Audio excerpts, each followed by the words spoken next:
मनीषा सिंह आपका स्वागत करती हूं लिविंग 24 न्यूज में और आप देख रहे हैं आज की स्पेशल ब्यूरो रिपोर्ट।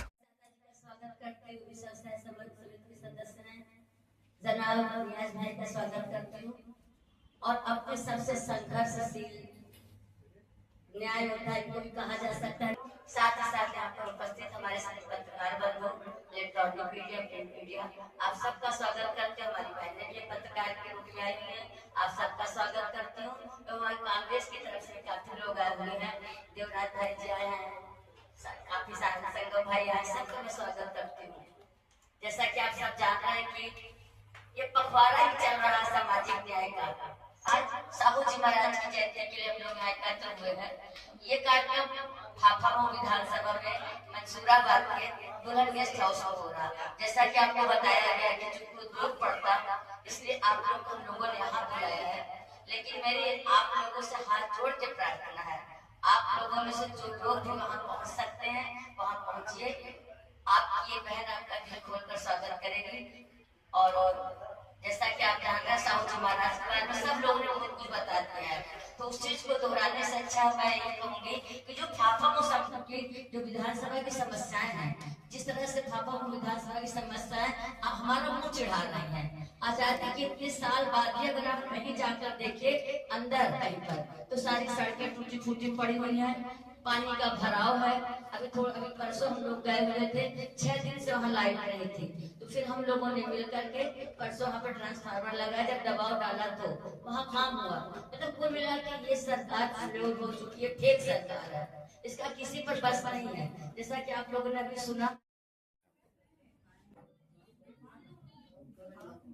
साहू जी महाराज की जयंती का ये पूरा पखवाड़ा चल रहा है और उसी तारतम्य में आज फाफामऊ विधानसभा में मना रहे हैं। देखिए, कहना है कि ओबीसी की जय हो और हमारा हिस्सा तय हो। बाबा साहब अम्बेडकर ने बोला था कि शिक्षा वो शेरनी का जितना पिएगा उतना दहाड़ेगा। तो हम लोग सामाजिक न्याय की ओर जा रहे हैं और जो हमारा हिस्सा है उसको हम मांग रहे हैं कि भाई जितनी हमारी आबादी है, जिसकी जितनी संख्या भारी उसकी उतनी हिस्सेदारी। उस न्याय के तहत अगर हमारी आबादी है तो हमको न्याय मिलना चाहिए और आरक्षण हमको मिलना चाहिए। जैसा कि छत्रपति साहू जी महाराज ने 50% आरक्षण लागू किया था उस जमाने में 1902 में, आजादी से पहले, तो आज क्यों नहीं है लागू आज वो आरक्षण? जबकि हमारी जनसंख्या आज उत्तर प्रदेश में भी हम देखें तो 65 से 70% की जनसंख्या है, लेकिन कितना आरक्षण हमको मिल रहा है? ये हम जननायक हमारे जो न्याय योद्धा है राहुल गांधी जी, उनके विचारों को लेकर के, उनके संदेशों को लेकर के प्रसारित करने के लिए जगह जगह हम लोग जा रहे हैं और हर महापुरुष की जन्म जयंती मना रहे हैं। आप लोगों ने कई मुद्दे उठाए हैं, चाहे राम मंदिर का मुद्दा हो और चाहे बीते कल लखनऊ में जो घटना हुई उसको लेकर, तो आप लोग किस तरीके की मांग है? लखनऊ में आज जो घटना हुई है उस पर हम दुख व्यक्त करते हैं और साथ ही अभी कुछ देर पहले भी ब्रीफ के समय में मैं बोला था कि हर जिस बच्चे का भी इंतकाल हो गया, जो दुखद घटना में जिनकी मृत्यु हो गई, उनको 5-5 करोड़ रुपए मुआवजा दिया जाए और उनके परिवार में हर एक व्यक्ति को नौकरी मिले। पूरे प्रदेश भर में राम मंदिर का मुद्दा करवाया बात की जाए, जिस तरीके से कांग्रेस सामने आई, आप लोगों ने मांग उठाई है, किस तरीके की मांग उठाई है, क्या आगे आप लोगों की रणनीति है?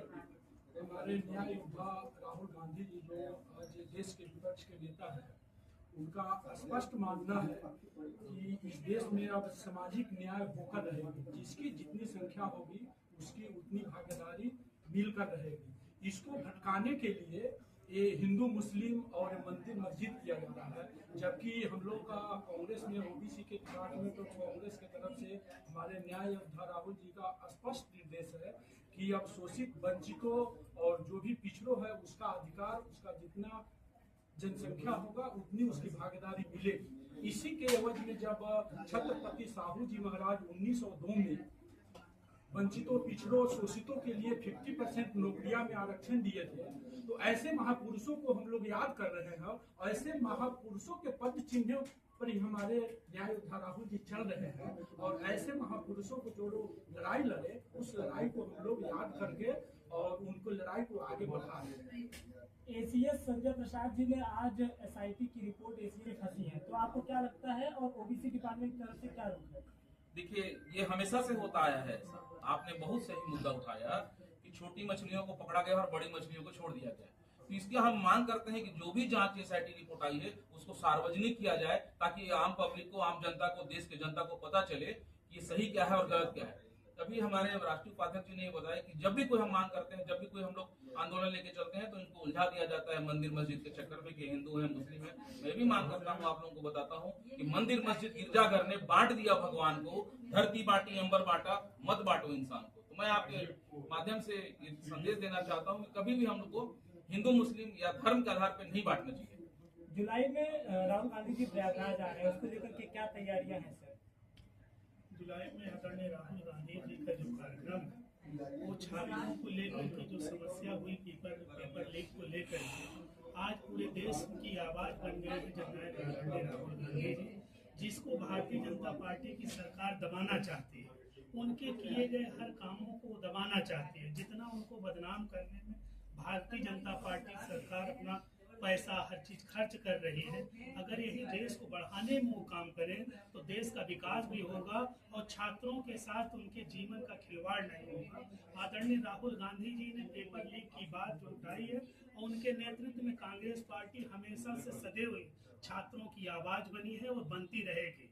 आदरणीय राहुल गांधी जी का जो बिगुल जो छात्रों को लेकर के कोटा में हुआ, वो एकदम सब लोगों के हितकारी जो छात्र हैं उनकी तरफ एक देख रहे हैं, अपना भविष्य देख रहे हैं। आदरणीय राहुल गांधी जी का यह मानना है कि जो छात्र हैं वो कल के भविष्य हैं। उनके भविष्य को बनाने के लिए, उनके उज्जवल भविष्य की कामना के लिए आदरणीय राहुल गांधी जी आगे आ रहे हैं। राम मंदिर